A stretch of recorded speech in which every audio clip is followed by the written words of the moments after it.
हर्षित landmark, सपनों का घर जैसा आप चाहते हैं हम बनाते हैं। 1, 2 एवं 3 BHK ready position flat. Call 9827321321। PM Modi आज 11 बजे आरबीआई की 2 नई स्कीमों को लॉन्च करेंगे। इनमें रिटेल डायरेक्ट स्कीम और इंटरनल ऑब्स्टमैन स्कीम शामिल है। पीएमओ की ओर से जारी किए गए बयान के मुताबिक इस स्कीम के जरिए सरकार के प्रतिभूतियों में रिटेल निवेशकों को निवेश बढ़ाने के लिए आकर्षित करने में मदद मिलेगी। केंद्रीय गृह मंत्री अमित शाह आज से वाराणसी के दौरे पर जा रहे हैं। इस 2 दिवसीय दौरे के दौरान वे कई कार्यक्रमों को संबोधित करेंगे। अमित शाह आज वाराणसी में एक महत्वपूर्ण संगठनात्मक बैठक भी लेने वाले हैं। इस बैठक के दौरान पार्टी के कार्यकर्ताओं को यूपी में चुनाव के लिए जीत का मंत्र देंगे। अमित शाह दोपहर करीब 1 बजे वाराणसी पहुंच जाएंगे। जम्मू कश्मीर के श्रीनगर और कुलगाम में सुरक्षा बलों के साथ हुई अलग अलग मुठभेड़ में 2 आतंकवादी मारे गए। इस बात की जानकारी अधिकारियों की ओर से दी गई है। आतंकियों के पास से कुछ गोला बारूद के साथ एक AK राइफल भी बरामद की गई है। अधिकारियों ने बताया कि अंतिम रिपोर्ट मिलने तक मुठभेड़ जारी है। कांग्रेस नेता सलमान खुर्शीद की किताब सनराइज ओवर अयोध्या पर हंगामा हो गया है। खुर्शीद की किताब लॉन्च होने के 24 घंटे के अंदर ही उनके खिलाफ दिल्ली पुलिस में शिकायत की गई है। दरअसल खुर्शीद ने इस किताब में हिंदुत्व की तुलना आतंकी संगठन ISIS और बोको हरम से की है। वहीं कांग्रेस के ही गुलाम नबी आजाद ने कहा कि हिंदुत्व की तुलना ISIS और जिहादी इस्लाम से करना गलत है। सलमान खुर्शीद की किताब के जवाब में बीजेपी प्रवक्ता गौरव भाटिया ने सोनिया, राहुल और प्रियंका गांधी पर निशाना साधा। उन्होंने कहा कि ये सिर्फ सलमान खुर्शीद या कांग्रेस के कुछ नेताओं की लाइन नहीं बल्कि आज कांग्रेस पार्टी की विचारधारा है। ऐसा सोनिया गांधी और राहुल गांधी के इशारे पर ही बार बार होता है। वहीं MP के गृह मंत्री नरोत्तम मिश्रा ने पूर्व केंद्रीय मंत्री सलमान खुर्शीद की किताब पर पलटवार किया। मंत्री ने कहा कि देश के अंदर का जो बिखराव हो रहा है वो सलमान जैसे लोगों की ही देन है। साथ ही उन्होंने कहा कि कांग्रेस और गांधी परिवार के लोग टुकड़े टुकड़े गैंग के समर्थक हैं। राजस्थान में कैबिनेट विस्तार की अटकलें तेज हो गई है। CM अशोक गहलोत ने गुरुवार को दिल्ली में कांग्रेस के अंतरिम अध्यक्ष सोनिया गांधी से मुलाकात की। वहीं राजस्थान के राज्यपाल कलराज मिश्र भी दिल्ली के दौरे पर है और वो 13 नवंबर को जयपुर वापस आ रहे हैं। ऐसे में ये माना जा रहा है कि 15 नवंबर को मंत्रिमंडल का विस्तार हो सकता है। यूपी में आगामी विधानसभा चुनाव को लेकर बीजेपी ने रणनीति तैयार की है, जिसमें अब हर महीने प्रधानमंत्री नरेंद्र मोदी, केंद्रीय गृह मंत्री अमित शाह समेत केंद्रीय मंत्री, प्रदेश के मुख्यमंत्री अलग अलग जिलों का दौरा करेंगे। वो न केवल जनसभाएं करेंगे बल्कि करोड़ों की सौगात भी देंगे। पंजाब विधानसभा में केंद्र सरकार के खिलाफ BSF के अधिकार क्षेत्र को 15 किलोमीटर से बढ़ाकर 50 किलोमीटर किए जाने के मामले में सर्वसम्मति से सभी पार्टियों ने मिलकर निंदा प्रस्ताव पारित किया है। साथ ही केंद्र सरकार से पंजाब सरकार और विधायकों ने मांग की है कि जल्द से जल्द BSF के अधिकार क्षेत्र बढ़ाए जाने के आदेश को वापस लिया जाए। पंजाब विधानसभा में केंद्र सरकार के खिलाफ BSF के अधिकार क्षेत्र को 15 किलोमीटर से बढ़ाकर 50 किलोमीटर किए जाने के मामले में सर्वसम्मति से सभी पार्टियों ने मिलकर निंदा प्रस्ताव पारित किया। वहीं पंजाब के पूर्व CM कैप्टन अमरिंदर सिंह केंद्र सरकार का समर्थन करते हुए कहा कि राष्ट्रीय सुरक्षा के मुद्दे पर राजनीति नहीं होनी चाहिए।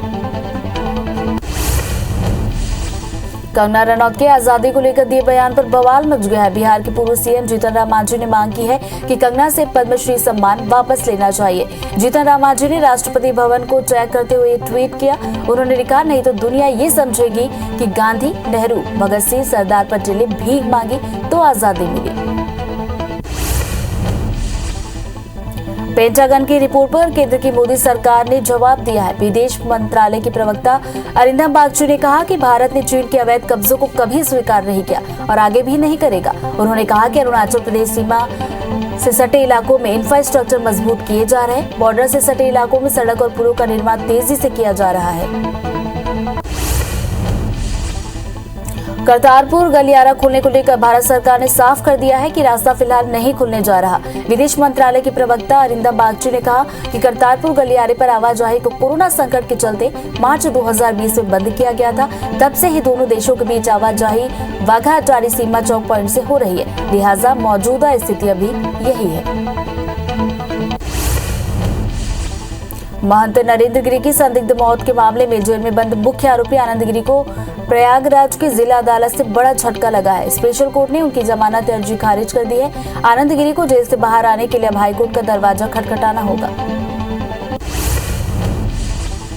T20 वर्ल्ड कप की दूसरे सेमीफाइनल में ऑस्ट्रेलिया ने पाकिस्तान को 5 विकेट से रौंद दिया। पहले खेलते हुए पाकिस्तान 176 रन बनाए थे। मोहम्मद रिजवान ने 67 और फकत जमान नाबाद 55 रन बनाए थे। शुरुआत में लड़खड़ाई ऑस्ट्रेलिया ने 19वें ओवर में धमाकेदार तरीके से मैच को जीत लिया। इससे पहले पाकिस्तान 2012 में सेमीफाइनल में पहुंचकर हार गया था। वहीं प्रधानमंत्री नरेंद्र मोदी के दौरे को लेकर राजधानी भोपाल की पुलिस अलर्ट हो गई है। सुरक्षा के मद्देनजर पुलिस शहर के होटलों में ठहरे हुए मुसाफिरों की बारीकी से जांच कर रही है, साथ ही किराएदारों की भी जानकारी जुटा रही है। बता दें कि पीएम की सुरक्षा व्यवस्था में करीब 30 सीनियर आईपीएस अफसर समेत 5000 पुलिसकर्मी तैनात होंगे।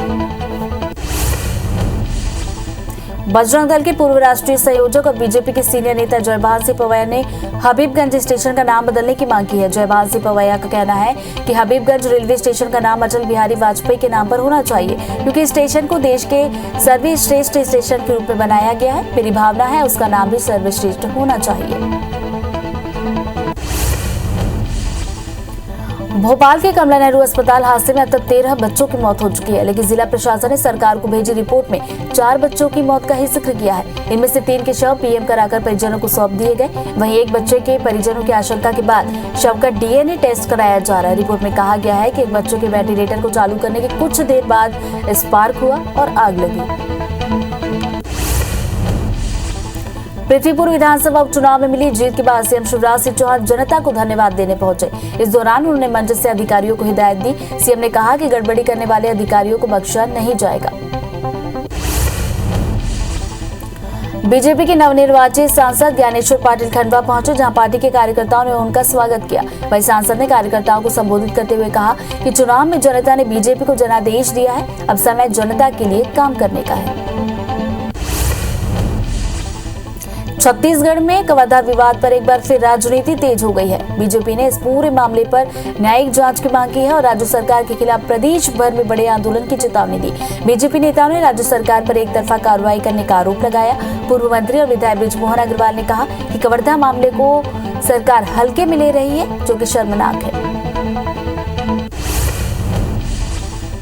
अंबिकापुर के लुड्रा विधायक प्रीतम राम ने सीएम भूपेश बघेल को एक पत्र लिखा है, जिसमें उन्होंने मां कुदरगढ़ी मिनरल एल्यूमिना फैक्ट्री को हटाने की मांग की। साथ ही विधायक ने फर्जी दस्तावेज के आधार पर फैक्ट्री की स्वीकृति का आरोप लगाया। बता दें कि इसके पहले प्रीतम राम ने खाद्य मंत्री को भी चिट्ठी लिखी थी।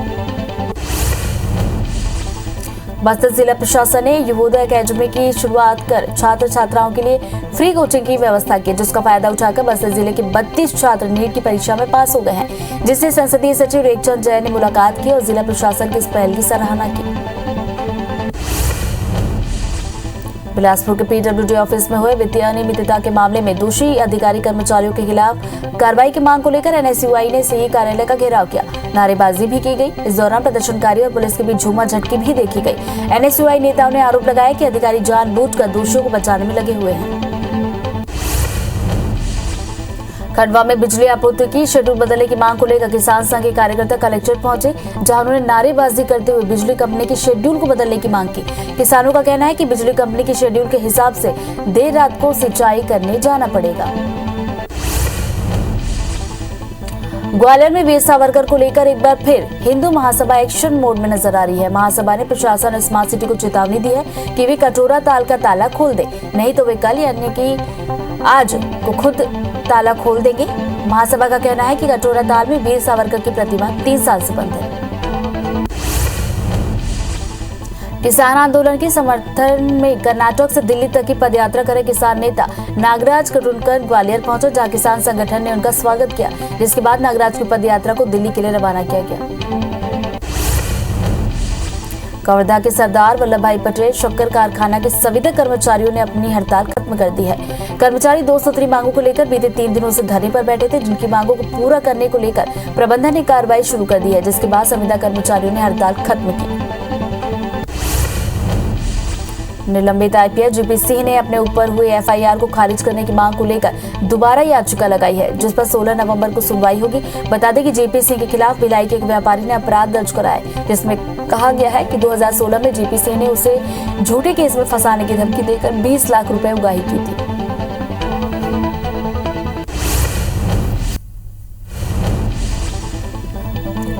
जबलपुर में शारदा चौक स्थित खटवानी सुजुकी शोरूम में आज ईओडब्ल्यू की टीम ने छापा मारा। ईओडब्ल्यू की टीम ने शोरूम के कई दस्तावेज जब्त किए। आशंका है कि शोरूम संचालक तमाम गाड़ियों की बिक्री के कई दिन बाद आरटीओ के फर्जी दस्तावेज भेजकर रजिस्ट्रेशन और इंश्योरेंस करवाता था। छत्तीसगढ़ की राजधानी रायपुर में पंडित जवाहरलाल नेहरू राष्ट्रीय शिक्षा समागम का आयोजन किया जा रहा है। छत्तीसगढ़ के स्कूल शिक्षा के इतिहास में पहली बार इतना बड़ा आयोजन होने जा रहा है। रायपुर में 14-15 नवंबर को होने वाले इस आयोजन में देश भर के शिक्षाविद शामिल होंगे, जिसमें अब तक सलमान खुर्शीद और नोबेल पुरस्कार सम्मानित अभिजीत बनर्जी भी शामिल होंगे। रायसेन के ईटखेड़ी में मिशनरी द्वारा संचालित बीसीएम छात्रावास में बच्चों को धर्म परिवर्तन कराने का मामला आया। बाल संरक्षण आयोग के राष्ट्रीय अध्यक्ष प्रियंक कानूनगो ने छात्रावास का औचक निरीक्षण किया था, तब इसका खुलासा हुआ। वही छात्रावास बंद कराने के निर्देश दिए गए। प्रदेश सरकार के आदेश के बाद कवर्धा कलेक्टर इस जिले में सोशल मीडिया पर नजर रखने के लिए निगरानी समिति का गठन किया है। इस समिति में अपर collector, additional SP, DSP, Kawardha SDM, जिला सूचना अधिकारी, ई प्रबंधक देवी सिंह शामिल है। टीम फेसबुक, इंस्टाग्राम समेत सभी सोशल मीडिया प्लेटफॉर्म पर निगरानी रखेगी। राजिम के रोहिना में दादी की हत्या करने वाले आरोपी को पुलिस ने गिरफ्तार किया। साथ ही अपराध छुपाने में सहयोग करने पर उसके भाई और मां को भी अरेस्ट किया है। दरअसल मां के साथ हुए विवाद पर आरोपी ने दादी की हत्या कर दी थी। खरगोन जिले में 3 मछुआरों ने जहरीली दवा खाकर सुसाइड करने की कोशिश की। बताया जा रहा है कि मछली पालन समिति में विवाद के चलते मछुआरों ने एक बड़ा कदम उठाया। फिलहाल तीनों की हालत गंभीर होने के कारण इलाज अस्पताल में जारी है। धार में नर्मदा नदी पर बने कसरावत पुल अब हादसों का पुल बनता जा रहा है। यहाँ आए दिन घटनाएं हो रही हैं। वहीं आज एक युवक सेल्फी के चक्कर में पांव फिसलने पर नदी में गिर गया, जिसे पुल से गुजर रहे निसरपुर चौकी के एसआई आशुतोष जोशी ने बचा लिया। दमोह के हटा में अनियंत्रित ट्रैक्टर घर की दीवार से टकरा गया। इस हादसे में ड्राइवर की मौके पर ही मौत हो गई। घटना मड़ियादू थाना क्षेत्र के तिगरा गांव का है। फिलहाल पुलिस जांच कर रही है। जबलपुर में तेज रफ्तार मेट्रो बस ने स्कूटी सवार 2 व्यक्ति को टक्कर मार दी, जिससे एक युवक की मौत हो गई, जबकि दूसरे को अस्पताल में भर्ती कराया गया, जहां हालत नाजुक बनी हुई है। वहीं सूचना मिलते ही पुलिस मौके पर पहुंची और बस ड्राइवर के खिलाफ मामला दर्ज कर जांच शुरू कर दी गई है। ग्वालियर में एक नवविवाहिता ने अपने पति, ससुर और सास के खिलाफ दहेज प्रताड़ना का केस दर्ज कराया। महिला की शादी 1.5 साल पहले न्यू मेहरा कॉलोनी में रहने वाले गजेंद्र बरेलिया से हुई थी। वहीं महिला की शिकायत पर पुलिस ने तत्काल कार्रवाई करते हुए उसके पति और सास ससुर को गिरफ्तार किया। पथलगांव में नौकरी लगवाने के नाम पर बेरोजगार युवाओं से ठगी करने वाले गिरोह के सरगना समेत 2 आरोपियों को पुलिस ने गिरफ्तार किया। एसपी ने बताया कि इस गिरोह के 2 आरोपियों को पहले से ही जेल भेजा जा चुका है। आरोपियों ने अब तक कई युवाओं को ठगी का शिकार बनाया है।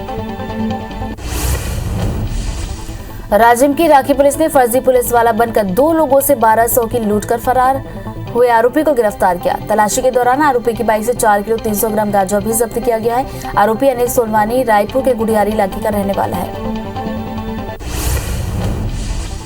नकली रेमडेसिविर इंजेक्शन मामले में मुख्य आरोपी और सिटी हॉस्पिटल के डायरेक्टर को बड़ा झटका लगा। जबलपुर जिला कोर्ट ने अपराध की गंभीरता के मद्देनजर आरोपी सरबजीत सिंह मोका की जमानत अर्जी खारिज कर दी है। कांकेर जिले में एक बार फिर नक्सलियों की कायराना हरकत सामने आई। कोयलीबेड़ा थाना के गट्टाकाल के जंगल में जन अदालत लगाकर नक्सलियों ने ग्रामीण की हत्या कर दी। सूत्रों से मिली जानकारी के मुताबिक 40 से ज्यादा नक्सलियों ने 3 गांव के ग्रामीणों की जन अदालत लगाकर दिनेश रुरेट्टी की हत्या की है। राजनांदगांव के थाना बोतलाव के बुछन छापर गांव के जंगल से आईटीबीपी, डीआरजी, सीएफ बल्कि संयुक्त टीम ने नक्सलियों के छुपाए गए कई हथियार बरामद किए। एक खास अभियान के तहत सर्चिंग के दौरान सुरक्षा बलों की टीम ने हथियार, मेडिसिन, नक्सल साहित्य, बैनर, सोलर प्लेट और दैनिक उपयोग के सामान बरामद किए। कटनी की बिलहरी रोड स्थित एक कार्टन गोदाम में अचानक आग लगी, जिसकी सूचना मिलते ही माधवनगर पुलिस 8 से 10 दमकल की गाड़ियों के साथ मौके पर पहुंची और कई घंटों की मशक्कत के बाद आग पर काबू पाया गया। गोदाम कैलाश सिंघानिया का है, जिसमें कॉटन और ऊनी कपड़े रखे हुए थे। कटनी जिला अस्पताल के गेट के बाहर एक गर्भवती महिला की डिलीवरी हो गई। आसपास खड़ी महिलाओं ने चारों ओर चादर लगाकर महिला का प्रसव कराया, जिसके बाद मां और नवजात को जिला अस्पताल में भर्ती कराया गया, जहां दोनों की हालत सामान्य है। गौरेला पेंड्रा मरवाही जिले में पुलिस ने जन दर्शन लगाने का फैसला लिया। पुलिस अफसर अब अपने कार्यालय में सुबह 11:30 बजे से दोपहर 1:30 बजे तक जन दर्शन में उपस्थित रहेंगे और आम जनता की समस्या का निराकरण करेंगे। जांजगीर चांपा के एसपी कार्यालय में जन दर्शन का आयोजन किया गया, जहां एसपी प्रशांत ठाकुर ने जिले भर से आए लोगों की समस्याएं सुनी और उनकी शिकायतों का निराकरण किया। जन दर्शन में 17 आवेदन मिले, जिसमें से 12 आवेदन का निराकरण किया गया, वहीं 5 शिकायतों को जांच के लिए भेजा गया। जांजगीर चांपा के पिरदा गांव में 3 दिवसीय रामनवमी मेले का शुभारंभ किया गया है, जिसमें शामिल होने के लिए प्रदेश भर से रामनवमी पंथ के लोग पहुंच गए हैं। वहीं जयजयपुर विधायक केशव चंद्रा भी मेले में शामिल हुए। बेमेतरा के महेश्वरी समाज ने 2 दिवसीय खेल महोत्सव का आयोजन किया, जिसकी शुरुआत विधायक आशीष छाबड़ा ने की। इस दौरान क्रिकेट, शतरंज और कैरम प्रतियोगिता का आयोजन किया गया, जिसमें प्रदेश भर के महेश्वरी समाज के युवा शामिल हुए।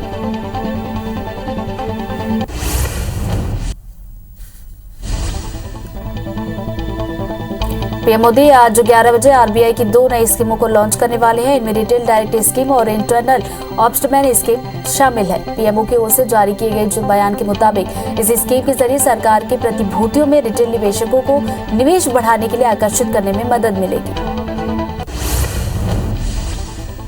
केंद्रीय गृह मंत्री अमित शाह आज से वाराणसी के दौरे पर जा रहे हैं। इस 2 दिवसीय दौरे के दौरान वे कई कार्यक्रमों को संबोधित करेंगे। अमित शाह आज वाराणसी में एक महत्वपूर्ण संगठनात्मक बैठक लेने वाले हैं। इस बैठक के दौरान पार्टी के कार्यकर्ताओं को उत्तर प्रदेश में चुनाव के लिए जीत का मंत्र देंगे। अमित शाह दोपहर करीब 1 बजे वाराणसी पहुंच जाएंगे। जम्मू कश्मीर के श्रीनगर और कुलगांव में सुरक्षा बलों के साथ हुए अलग अलग मुठभेड़ में 2 आतंकवादी मारे गए। इस बात की जानकारी अधिकारियों की ओर से दी गई है। आतंकियों के पास से कुछ गोला बारूद के साथ एक AK राइफल भी बरामद की गई है। अधिकारियों ने बताया कि अंतिम रिपोर्ट मिलने तक मुठभेड़ जारी है।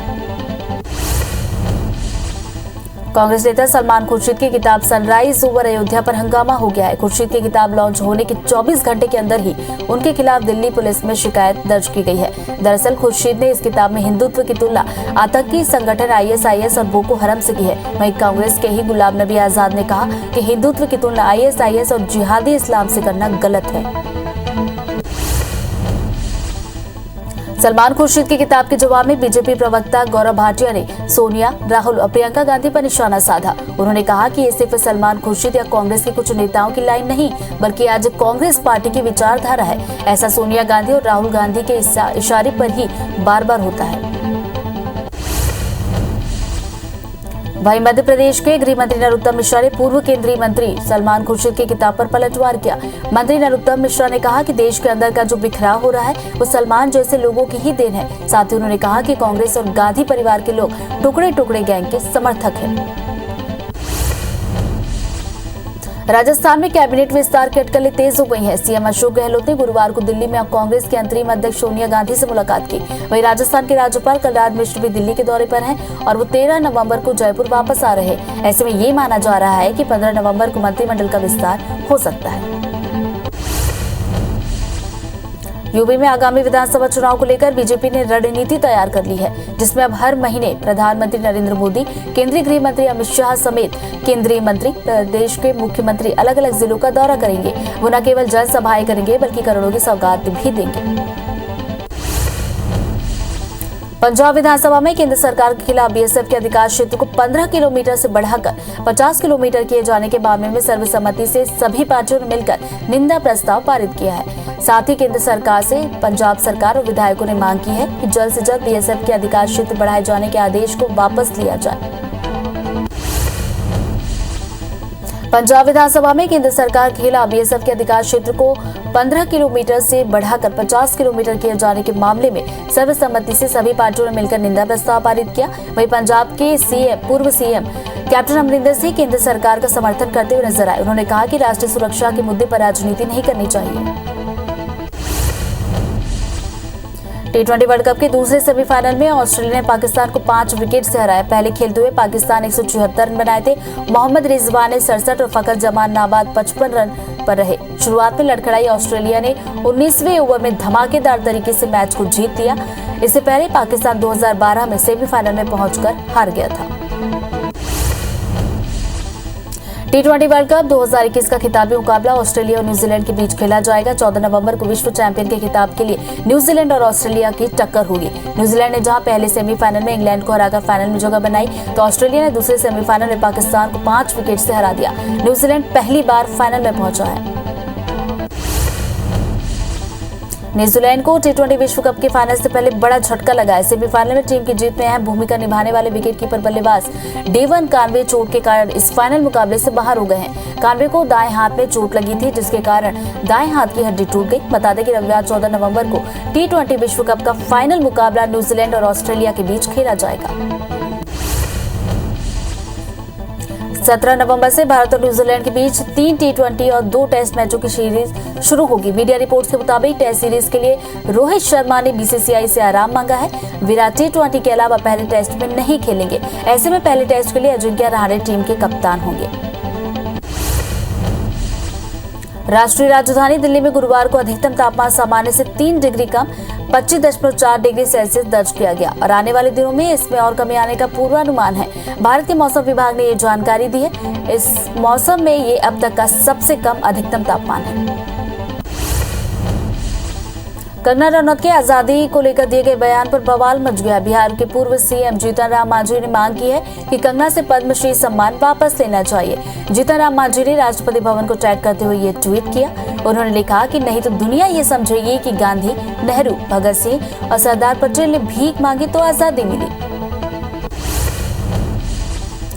पेंटागन की रिपोर्ट पर केंद्र की मोदी सरकार ने जवाब दिया है। विदेश मंत्रालय के प्रवक्ता अरिंदम बागची ने कहा कि भारत ने चीन के अवैध कब्जों को कभी स्वीकार नहीं किया और आगे भी नहीं करेगा। उन्होंने कहा कि अरुणाचल प्रदेश सहित सीमा से सटे इलाकों में इंफ्रास्ट्रक्चर मजबूत किए जा रहे हैं। बॉर्डर से सटे इलाकों में सड़क और पुलों का निर्माण तेजी से हो रहा है।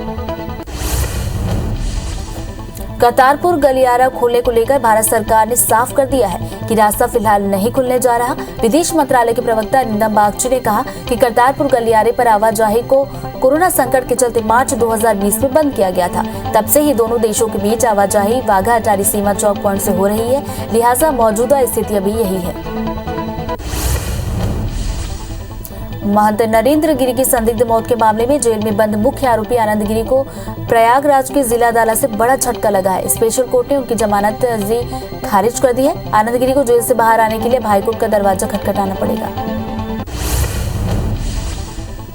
पीएम मोदी के दौरे को लेकर राजधानी भोपाल की पुलिस अलर्ट हो गई है। सुरक्षा के मद्देनजर पुलिस शहर के होटलों में ठहरे मुसाफिरों की बारीकी से जांच कर रही है। साथ ही किराएदारों की भी जानकारी जुटाई जा रही है। बता दें कि प्रधानमंत्री की सुरक्षा व्यवस्था में करीब 30 सीनियर IPS अफसर समेत 5000 पुलिसकर्मी तैनात किए जाएंगे।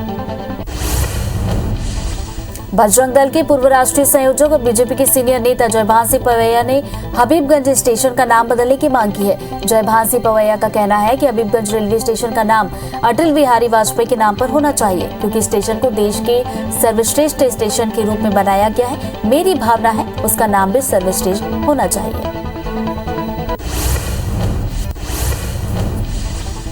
भोपाल के कमला नेहरू अस्पताल हादसे में अब तक 13 बच्चों की मौत हो चुकी है, लेकिन जिला प्रशासन ने सरकार को भेजी रिपोर्ट में 4 बच्चों की मौत का ही जिक्र किया है। इनमें से 3 के शव पीएम कराकर परिजनों को सौंप दिए गए। वहीं एक बच्चे के परिजनों की आशंका के बाद शव का DNA टेस्ट कराया जा रहा है। रिपोर्ट में कहा गया है कि एक बच्चे के वेंटिलेटर को चालू करने के बाद स्पार्क हुआ और आग लग गई। पृथ्वीपुर विधानसभा उपचुनाव में मिली जीत के बाद सीएम शिवराज सिंह चौहान जनता को धन्यवाद देने पहुंचे। इस दौरान उन्होंने मंच से अधिकारियों को हिदायत दी। सीएम ने कहा कि गड़बड़ी करने वाले अधिकारियों को बख्शा नहीं जाएगा।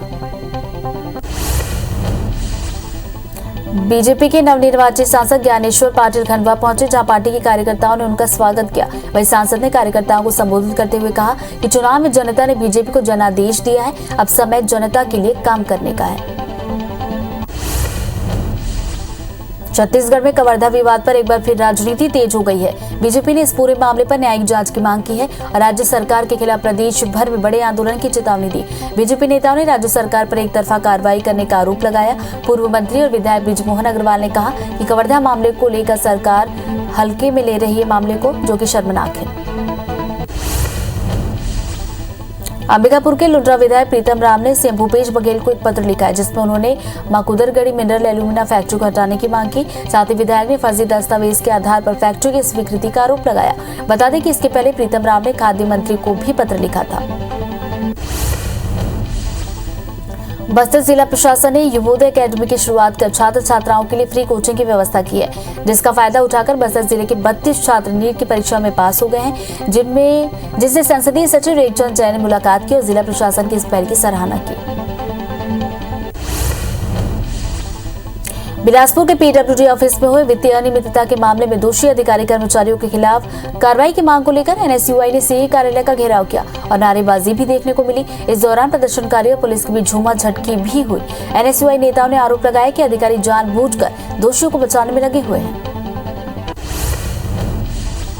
टीकमगढ़ के 2 अलग-अलग स्थानों में प्रदर्शनी मेला लगने की तैयारी शुरू हो गई है। इसके विरोध में व्यापारियों ने कलेक्ट्रेट कार्यालय के बाहर प्रदर्शन किया, साथ ही कलेक्टर के नाम ज्ञापन सौंपकर प्रदर्शनी मेला की अनुमति को निरस्त करने की मांग की।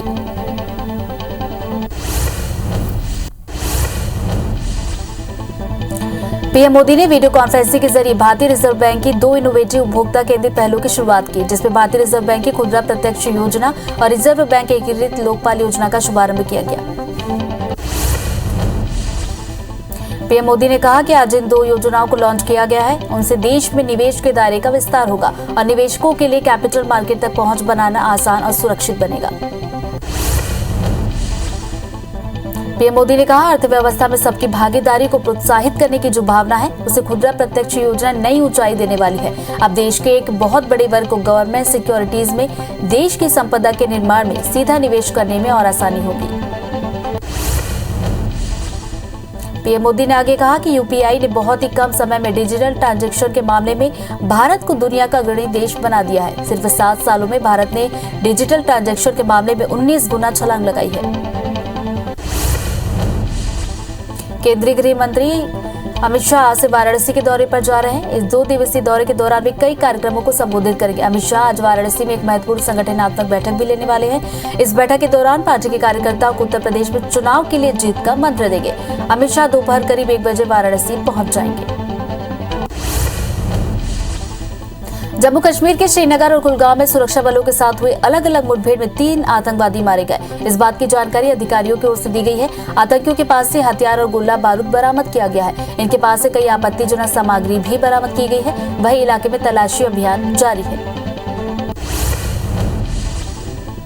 भारतीय जनता पार्टी ने इस साल मार्च में असम, पुडुचेरी, तमिलनाडु, पश्चिम बंगाल और केरल में हुए विधानसभा चुनावों में प्रचार पर 252 करोड़ रुपए खर्च किए हैं। इस राशि में अकेले करीब 151 करोड़ रुपए उसने सिर्फ पश्चिम बंगाल में खर्च किए हैं। वहीं तृणमूल कांग्रेस की ओर से सौंपे गए खर्च के ब्यौरे के मुताबिक उसने पश्चिम बंगाल में भाजपा से कुछ ज्यादा 154 करोड़ से भी ज्यादा रुपए खर्च किए। सीएम अशोक गहलोत के नेतृत्व वाली राजस्थान सरकार के मंत्रिमंडल में जल्द फेरबदल की संभावना है।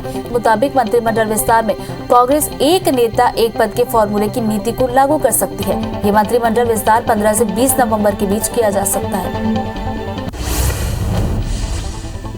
यूपी विधानसभा चुनाव को लेकर आम आदमी पार्टी ने अपनी तैयारियां तेज कर दी है। 28 नवंबर को राजधानी लखनऊ में एक बड़ी रैली करने का ऐलान किया गया। माना जा रहा है कि इस रैली के बाद आम आदमी पार्टी विधानसभा चुनाव को लेकर उत्तर प्रदेश में पूरी तरह सक्रिय हो जाएगी। रैली को दिल्ली के सीएम अरविंद केजरीवाल संबोधित करेंगे। T20 वर्ल्ड कप के दूसरे सेमीफाइनल में ऑस्ट्रेलिया पाकिस्तान को 5 विकेट से मात दी। पहले खेलते हुए पाकिस्तान 176 रन बनाए थे। मोहम्मद रिजवान ने 67 और फकत जमान नाबाद 55 रन पर रहे। शुरुआत में लड़खड़ाई ऑस्ट्रेलिया ने 19वें ओवर में धमाकेदार तरीके से मैच को जीत लिया। इससे पहले पाकिस्तान 2012 में सेमीफाइनल में पहुंचकर हार गया था। T20 वर्ल्ड कप 2021 का खिताबी मुकाबला ऑस्ट्रेलिया और न्यूजीलैंड के बीच खेला जाएगा। 14 नवंबर को विश्व चैंपियन के खिताब के लिए न्यूजीलैंड और ऑस्ट्रेलिया की टीम आपस में भिड़ने वाली है। न्यूजीलैंड ने जहां पहले सेमीफाइनल में इंग्लैंड को हराकर फाइनल में जगह बनाई, तो ऑस्ट्रेलिया ने दूसरे सेमीफाइनल में पाकिस्तान को 5 विकेट से हराया। न्यूजीलैंड पहली बार फाइनल में पहुंची है। न्यूजीलैंड को T20 विश्व कप के फाइनल से पहले बड़ा झटका लगा है। सेमीफाइनल में टीम की जीत में अहम भूमिका निभाने वाले विकेटकीपर बल्लेबाज डेवन कॉनवे चोट के कारण इस फाइनल मुकाबले से बाहर हो गए हैं। कॉनवे को दाएं हाथ में चोट लगी थी, जिसके कारण दाएं हाथ की हड्डी टूट गई है। बता दें कि रविवार 14 नवंबर को T20 विश्व कप का फाइनल मुकाबला न्यूजीलैंड और ऑस्ट्रेलिया के बीच खेला जाएगा। 17 नवंबर से भारत और न्यूजीलैंड के बीच 3 T20 और 2 टेस्ट मैचों की सीरीज शुरू होगी। मीडिया रिपोर्ट्स के मुताबिक टेस्ट सीरीज के लिए रोहित शर्मा ने बीसीसीआई से आराम मांगा है। विराट T20 के अलावा पहले टेस्ट में नहीं खेलेंगे। ऐसे में पहले टेस्ट के लिए अजिंक्य रहाणे टीम के कप्तान होंगे। कंगना रनौत के देश की आजादी के भीख में मिलने वाले बयान पर महाराष्ट्र के मंत्री नवाब मलिक ने कहा कि मोहतरमा मलाड़ा क्रीम लेकर ज्यादा बोल रही हैं, इसलिए उल जुलूल की बातें कर रही हैं। हम मांग करते हैं कि केंद्र सरकार कंगना रनौत का पद्मश्री वापस ले। ईपीएफओ ने कर्मचारियों की मृत्यु पर आश्रितों को दी जाने वाली राशि बढ़ा दी है। राशि 4,20,000 रुपए से बढ़ाकर 8 लाख रुपए कर दी गई है। इसके लिए ईपीएफओ ने सभी कार्यालयों को आदेश भी जारी कर दिए, लेकिन इसमें कोरोना से होने वाली मौतों को शामिल नहीं किया गया है। देश के प्रमुख ईंधन कंपनियों ने शुक्रवार को पेट्रोल डीजल के दाम जारी कर दिए। शुक्रवार को जारी की गई ईंधन की कीमतों में किसी तरह का कोई बदलाव नहीं किया गया। वहीं अंतर्राष्ट्रीय बाजारों में कच्चे तेल की कीमतों में गिरावट का सिलसिला जारी है। शुक्रवार को भी अंतर्राष्ट्रीय बाजारों में कच्चे तेल के भाव में सुस्ती देखने को मिली। लंदन के सेलिसबरी के पास 2 ट्रेनें आपस में टकरा गई। इस दुर्घटना में 17 लोग घायल हो गए। अभी तक किसी के हताहत होने की कोई खबर नहीं है। बताया जा रहा है कि एक ट्रेन टनल से गुजरते वक्त किसी चीज से टकराई। सिग्नल की दिक्कत की वजह से दूसरी तरफ से आ रही ट्रेन टकरा गई। टक्कर से कई बोगियां ट्रैक पर गिर गई। अमेरिका के बर्मिंघम शहर के अलाबामा में दुनिया का सबसे प्रीमैच्योर बच्चे का जन्म हुआ। बताया जा रहा है कि जन्म के समय इस बच्चे का वजन सिर्फ 420 ग्राम था। डॉक्टरों का कहना है कि ऐसी स्थिति में सिर्फ 1% ही बच्चे बच पाते हैं। कर्टिस उनमें से एक है। इसे बचाने में डॉक्टरों और उसके माता पिता ने हिम्मत नहीं छोड़ी। अस्पताल के आईसीयू में भर्ती कर्टिस की देखभाल करते रहे और हमेशा सतर्क रहे। पोलैंड और बेलारूस में प्रवासी संकट सुर्खियों में है। हार जमा देने वाली सर्दी में बेलारूस से रोज सैकड़ों प्रवासी पोलैंड की सीमा में प्रवेश की कोशिश में हैं। प्रवासियों में ज्यादातर मध्य पूर्व एशिया से हैं। इन प्रवासियों के घुसपैठ के पीछे मास्टरमाइंड रूस को बताया जा रहा है। यूरोपीय संघ ने बेलारूस पर कई प्रतिबंध लगाए हुए। ऐसे में बेलारूस को आर्थिक संकट का सामना करना पड़ रहा है। मुंबई के मानखुर्द स्थित न्यू मंडाला इलाके में भीषण आग लग गई। फायर ब्रिगेड की 12 गाड़ियों और 10 टैंकों की मदद से आग पर काबू पाया गया। आग से काफी नुकसान होने की खबर है। बताया जा रहा है कि भीषण आग की वजह से कई घर जलकर खाक हो गए। वहीं ये भी बताया जा रहा है कि 3 से 4 गैस सिलेंडर भी फटे हैं। दिल्ली के कड़कनुमा मेट्रो स्टेशन के पास ऋषभ टावर की 6ठी मंजिल पर अचानक आग लग गई। इसके बाद दमकल की 14 गाड़ियों की मदद से आग पर काबू पाया गया। इस घटना में किसी के हताहत होने की सूचना नहीं है। कर्नाटक में आज सुबह कन्नूर बेंगलुरु एक्सप्रेस के 5 डिब्बे पटरी से उतर गए। अचानक बोल्डर गिरने से बेंगलुरु के टोपुरु सिवदी के बीच सभी डिब्बे पटरी से उतरे। जानकारी के मुताबिक सभी यात्री सुरक्षित हैं। राष्ट्रीय राजधानी दिल्ली में गुरुवार को अधिकतम तापमान सामान्य से 3 डिग्री कम 25.4 डिग्री सेल्सियस दर्ज किया गया और आने वाले दिनों में इसमें और कमी आने का पूर्वानुमान है। भारत के मौसम विभाग ने ये जानकारी दी है। इस मौसम में ये अब तक का सबसे कम अधिकतम तापमान है। दिल्ली में प्रदूषण की स्थिति भयावह होती जा रही है। गुरुवार को आसमान में स्मॉग की मोटी परत छा गई। राजधानी और आसपास के इलाके में अगले 2 दिन प्रदूषण कई गुना बढ़ जाने की संभावना है। इससे लोगों को आंखों में जलन, सांस लेने में परेशानी, घुटन, गले और नाक में खराश जैसी समस्याएं हो रही हैं। दिल्ली में 24 घंटे का वायु गुणवत्ता सूचकांक 411 दर्ज किया गया। छत्तीसगढ़ में मौसम विभाग ने बस्तर जिले समेत आधे प्रदेश में हल्की बारिश होने की संभावना जताई है। बता दें कि समुद्र से आ रही हवाओं ने नमी बढ़ा दी है, जिसके चलते ठंड से थोड़ी राहत मिलेगी। वहीं सुकमा, बीजापुर, दंतेवाड़ा, गरियाबंद सहित कई जिलों में हल्की बारिश होने के आसार हैं। 15 नवंबर को बिरसा मुंडा की जयंती पर प्रधानमंत्री नरेंद्र मोदी भोपाल आने वाले हैं, जिसे लेकर भव्य तैयारियां की जा रही हैं। बता दें कि जम्बूरी मैदान में पीएम मोदी आदिवासी समाज को संबोधित करेंगे। साथ ही पीएम भोपाल में नई तरह से तैयार हुए हबीबगंज रेलवे स्टेशन का लोकार्पण भी करने वाले हैं। छत्तीसगढ़ के नए डीजीपी अशोक जुनेजा ने आज पुलिस मुख्यालय में पदभार ग्रहण किया। अशोक जुनेजा 1989 बैच के आईपीएस अफसर हैं। बता दें कि मुख्यमंत्री भूपेश बघेल के पुलिस की समीक्षा बैठक लेने के 2 दिन बाद ही डीजीपी डीएम अवस्थी हटा दिए गए। कांग्रेस नेता सलमान खुर्शीद की किताब को लेकर एक बार फिर मध्य प्रदेश के गृह मंत्री नरोत्तम मिश्रा ने बयान जारी किया, जिसमें उन्होंने लॉ एक्सपर्ट से सलाह लेकर एमपी में किताब को बैन करने की बात कही। साथ ही मंत्री ने कहा कि सलमान खुर्शीद जैसे लोग हिंदुओं को जाति में बांटने का काम करते हैं। हिंदुओं की तुलना आतंकियों से करने पर देश भर में सलमान खुर्शीद का विरोध हो रहा है। वहीं ग्वालियर में भी हिंदू सेना ने सलमान खुर्शीद के खिलाफ प्रदर्शन किया और माफी मांगने की मांग की। साथ ही माफी नहीं मांगने पर उग्र आंदोलन की चेतावनी भी दी है। सागर के देवरी एक्सीलेंस स्कूल में एक छात्र और छात्रा के बीच हुई मारपीट का वीडियो वायरल हुआ है। दोनों कक्षा 11वीं के स्टूडेंट्स हैं। वहीं मारपीट को गंभीरता से लेते हुए प्राचार्य ने दोनों के पेरेंट्स को नोटिस जारी कर विद्यालय बुलाया।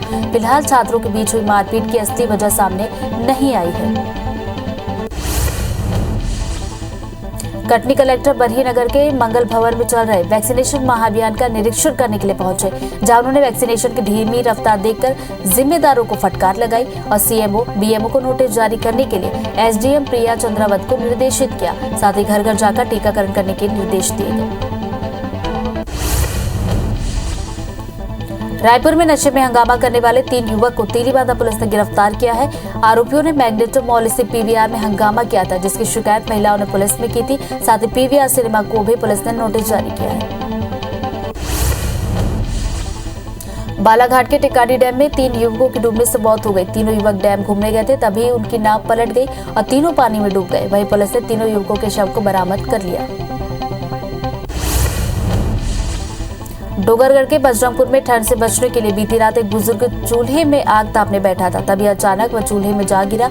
जलती आग में गिरने से बुजुर्ग बुरी तरह से झुलस गया। फिलहाल पीड़ित को गंभीर स्थिति में छुरिया सामुदायिक स्वास्थ्य केंद्र में इलाज के लिए भर्ती कराया गया है। बिलाईगढ़ के बिलारी और बघमल्ला गांव में हाथियों का दल पहुंच गए। हाथियों के दल ने धान और सब्जी की फसलों को नुकसान पहुंचाया। साथ ही हाथियों ने बिलाईगढ़ जाने वाले मार्ग को भी बाधित कर दिया था। बता दें कि पिछले 1 माह से 14 हाथियों का दल विचरण कर रहा है। सागर जिले में एक बार फिर IBC 24 की खबर का असर हुआ। दरअसल कल फुटपाथ पर दुकान लगाए हुए बुजुर्ग की अचानक मौत हो गई थी, जिसके बाद मृतक चंदन राय के घर MLA शैलेंद्र जैन समेत शहर के लोगों ने पहुंचकर उनके परिजनों को आर्थिक मदद की है।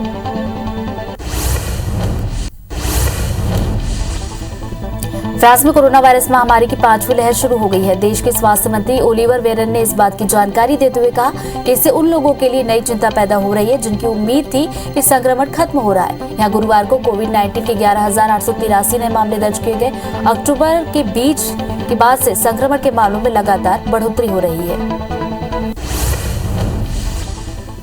ब्रिटेन के 30,000 से ज्यादा स्वास्थ्य कर्मियों की नौकरी का आखिरी दिन है। सभी बेरोजगार हो जाएंगे। दरअसल ये वो स्वास्थ्य कर्मी हैं जिन्होंने अभी तक कोरोना वैक्सीन नहीं लगवाई है। इसके अलावा उन केयर होम कर्मियों को भी काम पर आने से रोक दिया गया है, जिन्होंने केवल 1 ही डोज लगवाई है। सरकार का कहना है कि उसने मरीजों की सुरक्षा को ध्यान में रखते हुए ये बड़ा फैसला लिया।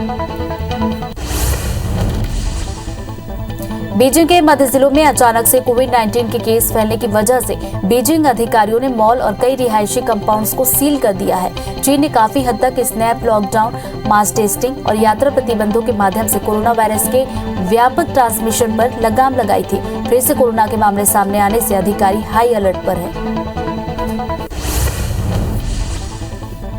दुनिया भर में कोरोना के मामले बढ़ते हुए 25 करोड़ 26 लाख के पार पहुंच गए। वहीं कोरोना से मौत का आंकड़ा 50,95,000 के पार गया।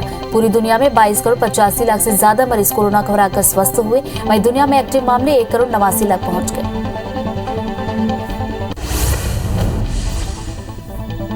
जर्मनी में गुरुवार को कोविड-19 के रिकॉर्ड 50,196 नए मामले आए। महामारी की शुरुआत के बाद ये पहली बार है जब जर्मनी ने 50,000 के आंकड़े को पार किया। पिछले 24 घंटे में यहाँ 244 मौतें हुई। वहीं जर्मनी के टॉप वायरोलॉजिस्ट ने आने वाले दिनों में 1 लाख मौतों की आशंका जाहिर की है। उन्होंने स्टडी के बारे में बताते हुए कहा कि वायरस संक्रामक होने के साथ जानलेवा भी हो गया है। राजधानी रायपुर में एक बार फिर कोरोना के ग्राफ में बढ़ोतरी दर्ज की गई है। बता दें कि 2 महीने बाद बीते 24 घंटे में 11 नए मामले आए। वहीं स्वास्थ्य विभाग ने त्योहारी सीजन के 10 दिन बाद तक खास मॉनिटरिंग करने के निर्देश दिए हैं। ग्वालियर में डेंगू के मामले कम होने का नाम नहीं ले रहे। जिले में 24 घंटे के अंदर डेंगू के 42 नए मामले आए, जिनमें से 38 बच्चे हैं। नए मरीज मिलने के बाद जिले में मरीजों की संख्या 2022 हो गई। वहीं जिले में डेंगू से अब तक 6 लोगों की मौत हुई है।